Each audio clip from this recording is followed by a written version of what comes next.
Tonight on the Nightbeat, a 63-year-old woman says she was wrongfully arrested, and today she is back with her family. We look into what happened. Plus, stolen roof shingles becoming a big problem, and officials say it's part of a trend. Live from KSAT 12, the Nightbeat starts right now. A 63-year-old woman says that she was wrongfully arrested last week. Mary Ramos spent 7 days behind bars at the Bexar County Jail. And this afternoon, the night team Zaria Oates was there as she reunited with her family for the first time since being released. I was really stressed, crying, hurt. I felt like no one was listening. This is Leonor Idrogo. Her mom is Mary Ramos, and until Friday afternoon, Mary was behind bars.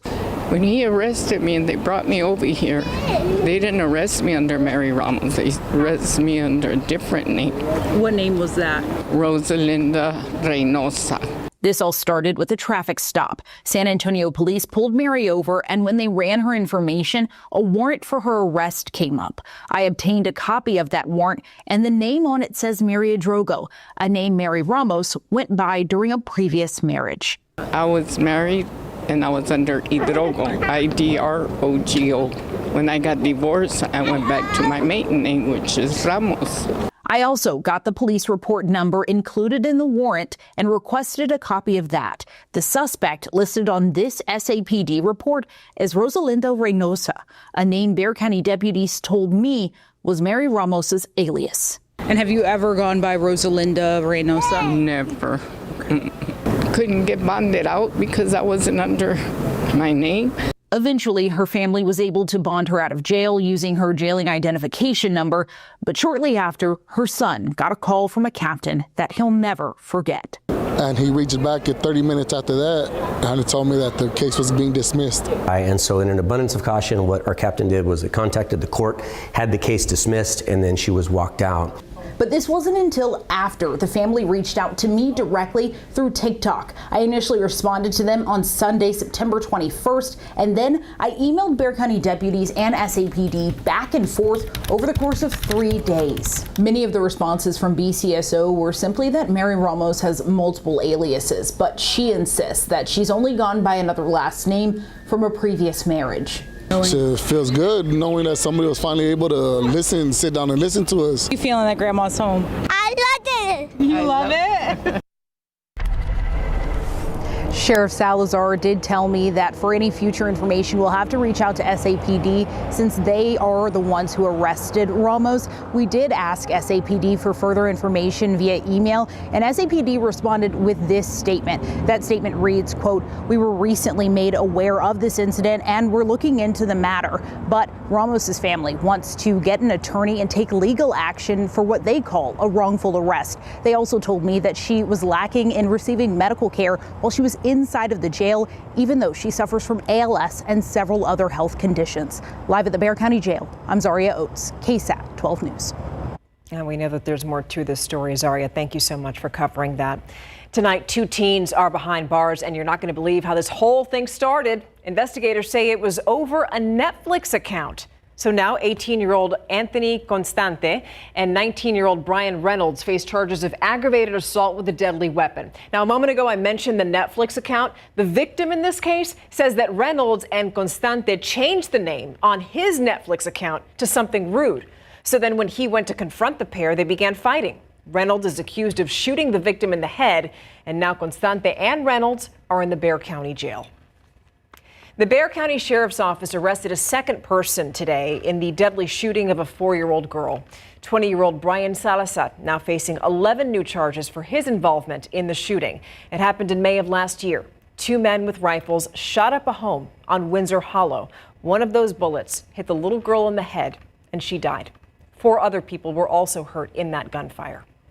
Salazar's charges include capital murder, 8 charges of aggravated assault, mass shooting, 1 for each person inside the home, and 2 charges of injury to a child. And today, as deputies took him away, Salazar said that he was innocent. That's sad, but ain't got nothing to do with me, though. Who does it have to do with? Are you responsible in any way? Bro, I'm as innocent as can be, bro. According to the Bexar County Sheriff's Office, Salazar was previously arrested and charged for a tampering with evidence in connection to the Windsor Hollow Drive shooting. He may have a broken windshield, but a Gillespie County man told KSAT that he got a heck of a story in exchange. Gary Athens' car was struck yesterday as a man threw concrete and rocks at vehicles on Broadway. And even though San Antonio police arrested the suspect, Athens tells our Garrett Berger that he still feels sad about it.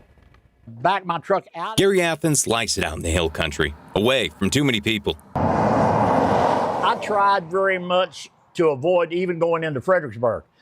But that's the big city. Yeah, that's too big for me. But he agreed to drive his friends to San Antonio on Thursday to run errands. But a wrong address brought him to a wrong situation. The car in front of me moved out of the way, and there the guy was standing there with this huge, it was half the size of him. Police say 28-year-old Victor Hernandez Jr. damaged 6 vehicles, including Athens' truck, throwing rocks and concrete along Broadway. Hernandez was booked on charges for criminal mischief, evading arrest, and trying to take an officer's weapon. Athens says one of his friends helped chase Hernandez, who had stripped down. It looked like somebody from the hills of Tennessee chasing a naked man. But the moment of humor faded. When he came back buck naked, sadness grew over me. Police say they cannot legally tell us whether or not someone has a mental health diagnosis. They haven't said whether drugs played a role. Whatever went into the incident, Athens still had to make it 60 miles back home. From downtown San Antonio to out here in Gillespie County, peering through the cracked windshield, focusing on nothing but the road and keeping it nice and slow. But Thursday night, his thoughts turned back to Hernandez, whom he prayed for. He's probably harmless as a heel hound.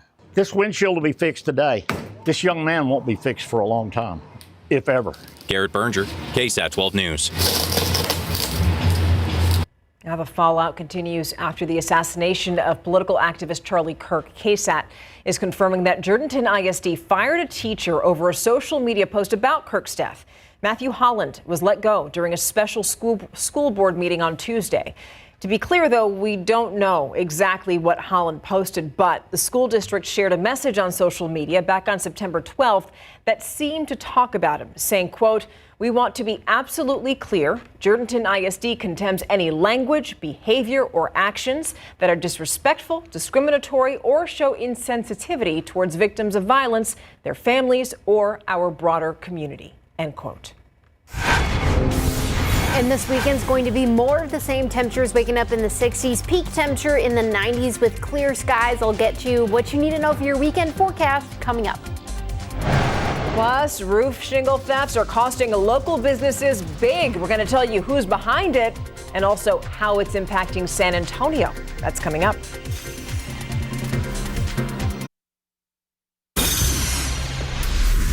Stolen roof shingles. Tonight, the man accused of this robbery is sitting in the Bexar County Jail. Now, we first told you about the story on Sunday, and tonight, the night team's Avery Everett looks into what businesses are now calling a crime trend. A construction site in Von Army, victim of a crime. San Antonio police say someone stole roof shingles on Sliding Way just last weekend. And now they have a suspect in custody for the robbery. Police arrested 38-year-old Miguel de los Santos Collado. They say he and a 57-year-old man were seen stealing shingles from construction properties. That second man has not been arrested, but SAPD says he could face charges later. After this case, we were curious if this kind of theft is becoming more common across the city of San Antonio. Now, SAPD does not track thefts of specific items, but roofing companies tell us it's the cost of their materials that makes these crimes so lucrative. Absolutely, it's material pricing, right? The cost of asphalt shingles and the building materials that we're working with have pretty much doubled since COVID. Brandy Dolan is the operations manager at Dolan Roofing. She says her team has experienced thefts just like this before. It's not anything surprising. These roofing companies say unused construction materials have a high resale value. Yeah, a lot of this looks like trash, but this is actually really expensive material. There are ways that they can resell it, or if they want to use it for their own personal gain. And that's why they tell their teams and homeowners to plan ahead and make sure materials aren't sitting out for thieves to see. Last question I have for you. What's your best advice for homeowners? Especially, we see so many new developments popping up across Bexar County. Yeah, just keep an eye out. It's just really important to make sure you know where you're delivering and you're not making yourself an easy target. A warning less than a week after a robbery. alerting San Antonio to stay safe. Bree Everett, KSAT 12 News. All right, time now is 10:12. Yes, my friends, we are having a very busy weekend indeed. But you know what? The weather is this is the time when you want to start going out, making outdoor plans, and just enjoying what we have. The weather is not going to be a part of the busy weekend. I know there's a lot to go and do in San Antonio, and this weekend's going to be beautiful. We're starting off with our mornings in the 60s. Some folks even, as you go into the hill country, in the 50s, and even that low humidity. Yes, it's going to be low humidity throughout the rest of the weekend, but even as we go into Sunday, the only difference between Saturday and Sunday is really going to be that cloud coverage and temperatures just being a few degrees cooler. But even then, take a look at the temperatures tomorrow morning. 66 degrees in San Antonio, 58 in Fredericksburg, 60 in Kerrville, 68 in Carrizo Springs, 57 degrees in Junction. So it is going to be feeling more like a fall-like morning, not only for us in San Antonio, but for most of us. Yes, near the coast and just to the south, they are still going to be in the 70s, but otherwise, we're going to maintain these cooler conditions and these more fall-like conditions over the next 7 days. But here's the thing.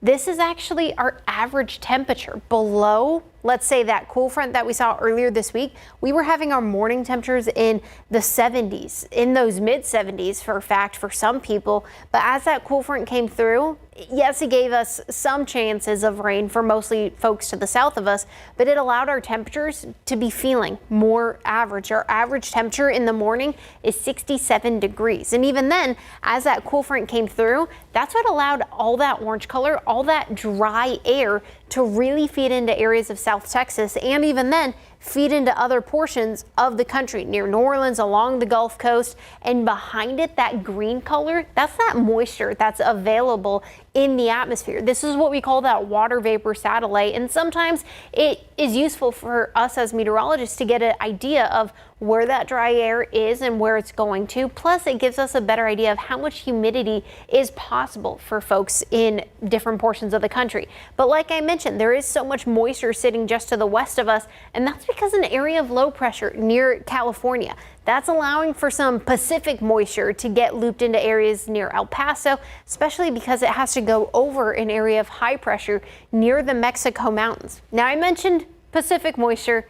Sadly, it's not expected to get to San Antonio. We are not expecting any rain over the next 7 days. We are going to stay dry, which isn't necessarily good news. We are still in a drought. This is the latest drought monitor that was released as of yesterday. Still seeing that exceptional drought in that extreme for Bexar County. However, all these colors on the map, that's where everyone is considered to be a drought. In fact, 22% of Texas is considered to be in a drought, and sadly, no rain chances over the next 7 days. But here's some good news. We are still waking up in the 60s, seeing those clear skies, and most importantly, low humidity for most of us stuff. Love to see that, but especially for the kiddos who are out there playing the games, and also obviously they have practice and stuff in the mornings. Yeah. All right, take us to our game of the week. We have Alamo Heights versus Bernie. Oh man, so last year's game between these two was spectacular. This year's was amazing. Alamo Heights at Bernie, our game of the week. We got the thrilling highlights and post-game reaction coming up.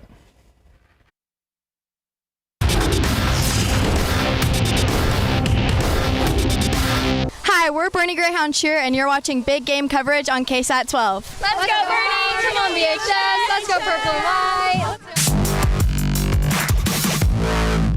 Alamo Heights at Bernie is our game of the week. It's a District 13 5A D2 opener for both sides. And UTSA head football coach Jeff Traylor, he was at our game of the week tonight. The Roadrunners have a bye this week, so it works out great for Coach Mary. Hey, Coach Traylor, and I imagine he has mixed emotions. One of his best friends is Heights head coach Ron Ritterman, and he has two nephews that play for the Greyhounds. Yep. So let's get to those highlights, folks. Exciting game. Second quarter, Bernie leading 7-0.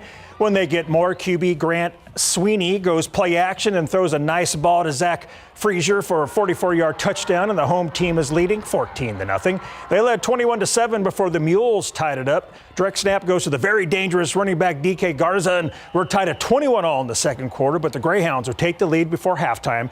3 seconds to go. QB Grant Sweeney just dancing around. The first half horn goes off, and he throws up a Hail Mary to the end zone, and it is answered by Eli Nicholas. 40 yards, and the Greyhounds go into halftime leading 28-21. And Bernie takes a hard-fought game, 37-35, handing the Mules their first loss of the season.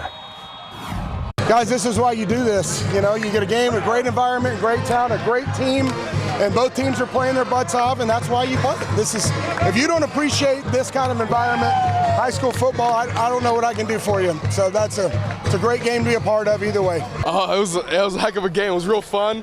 Went down to the end there, but it was a great game. We both played great games. Good job on them. They kicked us in the teeth a few times, but we got back up and we returned the favor. It was a big game. Playing Alamo Heights, lost by 7 last year, but we're just looking forward to it all year and came out on top. So it's a huge win. We played them twice. We've lost twice. It was just really big to finally beat them, and it's huge. It was at home. This is a big game. Usually one of these two teams wins district championship, so this really meant a lot. It was good. All right, let's go to Smithson Valley High School, where the Rangers are taking on the Piper Warriors in district play. This is a backyard rivalry. First quarter, Piper ball. Chase Lyons throws it to Brady Hopper for a nice gain. That would eventually lead to a field goal for Piper, and this one was tied at 3-all after 1. Second quarter, we get our first touchdown of the game. Ty Knutson hands it off to Caleb Piegler, and he finds the end zone as the Rangers take the lead 10-3 before we had to leave, and the Rangers win this district contest 27-17. Mary. All right, District 29 6A opener tonight between 2-2 Clemens and 3-1 Steele. First quarter, Steele senior running back Jonathan Hatton takes the handoff. Beautiful blocking by his O-line, and leave the rest to Hatton and his speed. The Knights take a 7-0 lead with that 60-yard rushing TD. And hey, shout out Vikings. A little Justin Jefferson fan runs up to Hatton to celebrate. Steele's not done. Hatton scores again soon after. And in the end, it's Steele finishing on top 48-20. Sticking with District 29 6A, Judson hosting East Central, and both teams went 1-3 in their non-district schedule. Games tied at 7 when Hornets QB Isaiah Gonzalez throws a dart to Anthony Morales, and he barrels in for 6. Later, it's a Judson misfire, and sophomore Tymier Ellison, he's all over it. He picks off the pass in his tackle just short of the goal line. The Rockets punched it in soon after, and this game went to overtime. They're both tied 27-27. Let's go to Harlandale Memorial Stadium, where the Harlandale Indians were hosting the Kerrville Tivy Antlers tonight in some 13-5A D2 action. First quarter, Antlers ball. Quarterback Colin Rose pitches it to Aiden Zavala. He runs right, then cuts back inside, gets out of a tackle, and works his way in for a sweet 20-yard touchdown run. And it's 7-0 Tivy, and Tivy takes it 42-34. Highlands and Edison were playing football tonight at the SAISD Sports Complex. Second quarter, Al's ball. Handoff goes to number 20, Darius Long, for a 6-yard score, and it's 43-0 Highlands. Edison would get on the board before Josh the Photog had to leave. Jacob Gonzalez lofts it up to number 2, Alonzo Perez, and bye-bye defense. They're not going to get him. 83 yards to the house to get the Golden Bears on the board, but Highlands takes it 65-6. The Brackenridge Eagles were looking to wipe out the Sam Houston Hurricanes tonight at Alamo Stadium. Third quarter, Eagles ball. Tristan Trujillo gets it, and he scampers in for a 25-yard touchdown run, and Brack is down 20-6. Now the Hurricanes, they would score right before we left. Xavier Youngblood scores on a 1-yard QB keeper, and the Canes take it 34-12. All right, John Jay ranked number 8 in 12's top 12 up against a winless EP win program. First quarter, the Mustangs handed off to sophomore running back Brendan Oliver. Oliver turns on the burners and leaves everyone in the dust. That's a 58-yard rushing TD for Jay. Still first quarter, Jay up 10-0. Brendan gets the rock again right up the gut. He slips through every single tackle for another house call. And this one was all John Jay, 44-13 the final. All right, Larry, we've got a monkey costume and a giraffe front row for tonight's showdown between unbeaten second-ranked Harlan and O'Connor. Harlan up 35-0 in the second frame when sophomore running back Cash Manis takes the handoff, and he'll go all the way.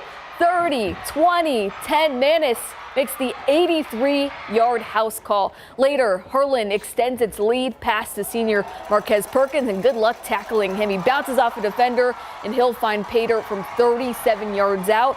And Harlan stays perfect on the season. They win 55-7.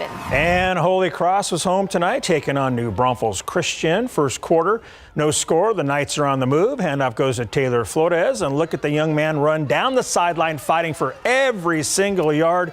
And that is good for a gain of 30. Moments later, Taylor Flores would cap off the drive with this 4-yard touchdown. Holy Cross takes the early lead 7-0, and Holy Cross wins by a final of 42-7. We are just about done with our first block. We still got the BGC road trip to go, Mary. But before that, let's listen to the Taft Raider Band. We'll be right back.